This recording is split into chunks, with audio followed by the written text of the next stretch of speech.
बार PM Modi ने संसद में संबोधन दिया, जिसमें पीएम मोदी ने इस बात का जिक्र किया कि किस तरह कोरोना काल में एकजुटता से चुनौतियों का सामना किया गया था। अब फिर हमें इसी तरह तैयार रहने की जरूरत है।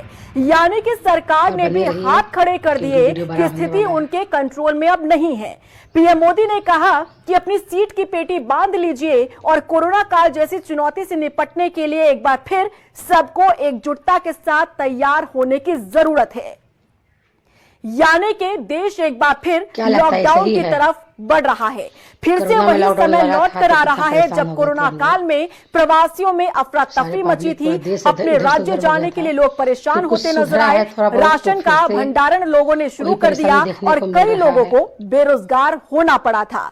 अब हैरानी की बात यह है कि जो मोदी सरकार अब तक बार बार ये कहती रही कि चिंता करने की कोई बात नहीं है, देश में किसी तरह का कोई संकट नहीं है, न गैस की किल्लत है, न तेल की कमी है, अब वही सरकार संसद में खड़ी होकर लोगों को सीट की पेटी बांधकर तैयार रहने के लिए कहे तो आप समझ सकते हैं कि स्थिति सरकार के हाथ से भी निकलती जा रही है।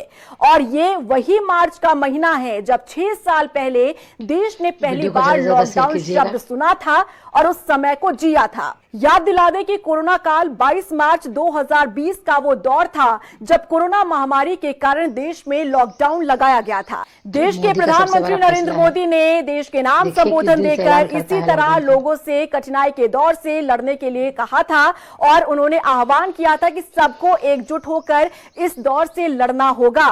और अब फिर से प्रधानमंत्री मोदी का यह कहना कि संकट की इस घड़ी में अब एकजुटता के साथ आगे बढ़ें और तैयार हो जाएं, तो आप समझ जाइए कि कोरोना काल का वो लॉकडाउन देश एक बार फिर से देखने जा रहा है। क्योंकि आपको बता दें कि जिस तरह से पश्चिमी एशिया में जंग के हालात चल रहे हैं, इस पर पीएम मोदी ने पहली बार सार्वजनिक तौर पर बयान दिया है। लोकसभा में खड़े होकर 25 मिनट तक की स्पीच उन्होंने दी और कहा कि इस युद्ध के कारण दुनिया में जो कठिन हालात बने हैं उनका असर लंबे समय तक बने रहने की आशंका है। इसीलिए हमें तैयार रहना होगा, हमें एकजुट रहना होगा। पीएम मोदी ने कहा कि हम कोरोना के समय भी एकजुटता से ऐसी चुनौतियों का सामना कर चुके हैं, अब हमें फिर से उसी तरह तैयार रहने की जरूरत है। धैर्य के साथ, संयम के साथ, शांत मन से हमें हर चुनौती का मुकाबला करना है। यही हमारी पहचान है, यही हमारी ताकत है। कोरोना के समय भी सहमत हो तो कमेंट कीजिएगा। एकजुटता से ऐसी चुनौतियों का सामना कर चुके हैं, अब हमें फिर से उसी तरह तैयार रहने की आवश्यकता है। धीरज के साथ, संयम के साथ, शांत मन से हमें हर चुनौती